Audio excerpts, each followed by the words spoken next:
UERJ Entrevista.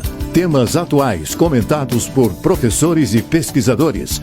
Um espaço para reflexão sobre o nosso dia a dia. Encerramos a 4ª temporada do UERJ Entrevista conversando sobre um universo pouco conhecido, a cultura surda. Para nos ajudar a refletir sobre este assunto, convidamos a professora Mariana Gonçalves Ferreira de Castro, da Faculdade de Educação da UERJ. Mariana Castro é professora de Libras, Língua Brasileira de Sinais. Pedagoga com especialização em Educação Especial Deficiente Auditivo e mestrado em Educação, é doutoranda do Programa de Pós-Graduação da UFRJ na linha de pesquisa Inclusão, Ética e Interculturalidade. Na UERJ, ministra aulas de Educação Inclusiva e Libras na Faculdade de Educação. Atua também no programa de extensão Rompendo Barreiras, Luta pela Inclusão. Eu sou Eneida Leão e este é o UERJ Entrevista.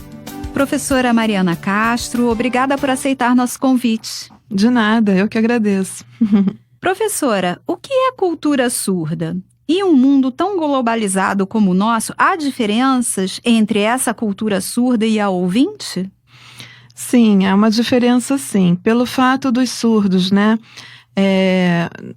pensarem na Libras, que é a língua brasileira de sinais, então por eles possuírem a sua primeira língua, que não é a língua portuguesa, porque a língua portuguesa é a segunda língua dessa pessoa, então a forma de raciocinar, de pensar, de conceber o mundo é diferente. Então cultura não é só costumes, hábitos, é o modo de entender, de raciocinar, de perceber o mundo. E a forma de viver, porque viver sem o som já faz desse sujeito uma vida diferente, Aí tem vários artefatos que manifestam essa cultura surda. Artefatos linguísticos, como eu já falei, da questão deles possuírem uma língua diferente. A questão familiar, que a maioria passa por questões familiares da aceitação da surdez, as manifestações artísticas, a literatura surda.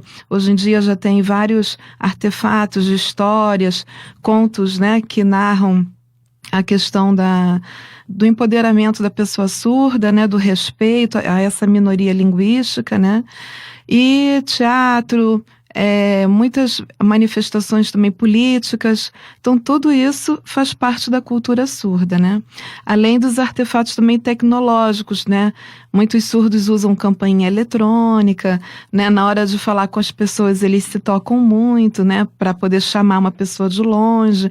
Então é a forma de viver através da visão, Em relação à identidade, professora, existe uma identidade surda única? Como se dá esse fenômeno de formação de identidades entre os surdos?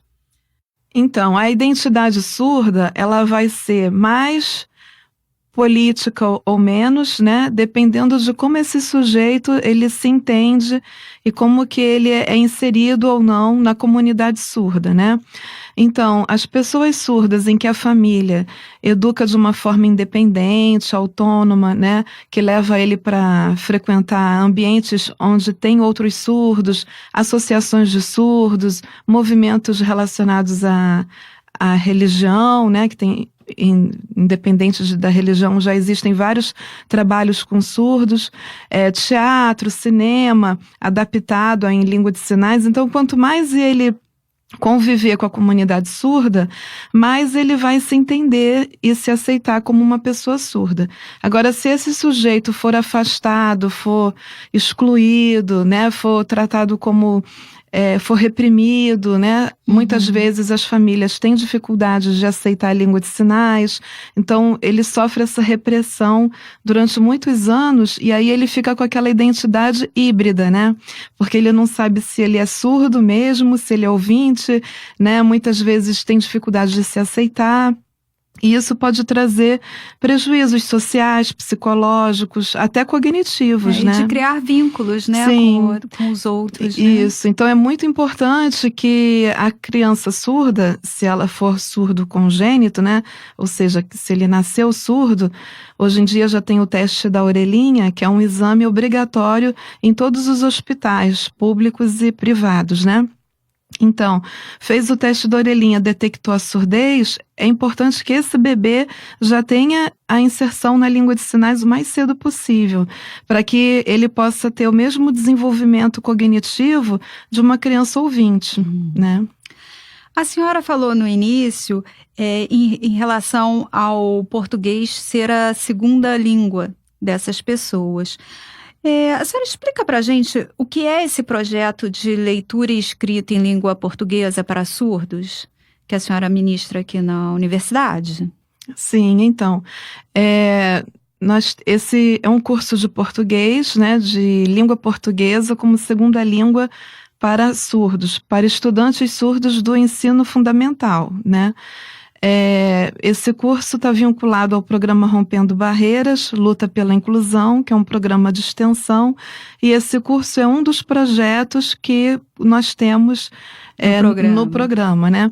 Então, o nosso objetivo é ministrar aulas, né, para incentivo da leitura e da escrita como uma segunda língua, porque pelo fato desses alunos terem a Libras como primeira língua, né? Então, na hora de escrever, a tendência é eles fazerem uma interlíngua, né? Escrever na estrutura da língua de sinais, porque a língua de sinais tem uma estrutura, uma gramática própria, diferente da língua portuguesa. Então, ela não tem nem todos os conectivos, né? Os verbos não são flexionados como na língua portuguesa. Tem várias questões. Então, muitos não têm acesso a esse ensino nas escolas onde eles são de origem, né? Então, a gente desenvolve uma metodologia que nós acreditamos através do socio-interacionismo, né? Através de contato com textos, diferentes tipos de textos, de acordo com o interesse deles, né? Então a gente trabalha muito, muito mais a leitura, porque como eles não escutam, então o acesso à língua vai ser pela visão, né? Então eles têm que ler muito mais, né, do que uma pessoa ouvinte, por exemplo. Então, quanto mais eles lerem, melhor eles vão escrever. Então, esse é o intuito, né? Dar esse estímulo, e as aulas são todas ministradas em língua de sinais. Além dessa questão do português, quais os principais desafios que os surdos têm em relação ao acesso à educação? A língua portuguesa é uma grande questão, né? Porque mesmo na situação de cotas, né, eles ainda precisam ter um entendimento de que eles estão fazendo uma prova na segunda língua deles, né, e nem sempre nos concursos públicos, principalmente, eles têm esse acesso. E hoje já é descrito isso por lei, né? Nós temos o decreto 5626 de 2005, que já dá esse direito, né? Numa correção de prova, por exemplo, prova de vestibular, a prova do Enem, por exemplo, já é feita em vídeo e em língua de sinais, mas nem todos os lugares eles têm esse acesso. Então, isso prejudica muito, né? Dificulta muito o acesso aos surdos ao ensino superior, por exemplo, a um concurso público, né? Esse é o grande desafio da pessoa surda, né? Fora a questão de ter acesso em língua de sinais, que é a sua primeira língua, em todos os ambientes, né? Numa academia, num teatro, num cinema, numa igreja, onde quer que ele esteja, porque a inclusão não é só escolar, né? A gente entende Sem que a inclusão dúvida. deve ser social. Claro. E nem sempre isso acontece, infelizmente. Mas estamos trabalhando para isso, né? Agora, eu imagino também que para uma pessoa que não teve a Libras como primeira língua, né, e depois teve que aprender, as dificuldades sejam diferentes, não? Sim, Aí sim, a pessoa que nasceu ouvinte e que depois fica surda, ela precisa ser reabilitada, né? Ela tem que aprender a viver novamente sem audição, né? Então, muitos procuram a comunidade surda e passam a ter acesso à língua de sinais, né? Esse seria o ideal, mas tem outros que demoram, né? Tem aquele período do luto que é natural, né? E depende muito também do estímulo que essa pessoa tem da família. Geralmente, se a pessoa já tem uma vida organizada, se ela é casada, se ela tem, né? Às vezes tem parceiros que apoiam, tem outros que não, né? Se a pessoa trabalha, ela vai ter que ser readaptada naquela função. Então, depende de como foi a vida dela, né? Professora Mariana, a senhora trabalha também com pessoas com perdas visuais e auditivas. Que tipo de intervenção é realizada para viabilizar a inserção social dessas pessoas? Então, também difere bastante a questão se ela é congênita ou não, né? A gente chama de surdo-cegueira, né? São pessoas que têm as duas perdas sensoriais, né? Além da audição, a visão. E existem N causas, além dessas que eu citei anteriormente, tem várias síndromes também. A síndrome de Usher, né? Que se escreve Usher, né? A síndrome de Van den Burg e várias síndromes que estão sendo descobertas atualmente que têm levado à surdo-cegueira. Então, a criança surda-cega congênita tem todo um trabalho muito longo, né? Porque primeiro ela tem que entender que o corpo é dela, né? Que existe uma causa, uma consequência, criar um vínculo afetivo. A educação tem que ser individualizada, né? Você tem que estimular um sistema de comunicação, seja ele a língua de sinais ou não. Existem vários tipos de sistemas de comunicação para uma pessoa surda-cega, né?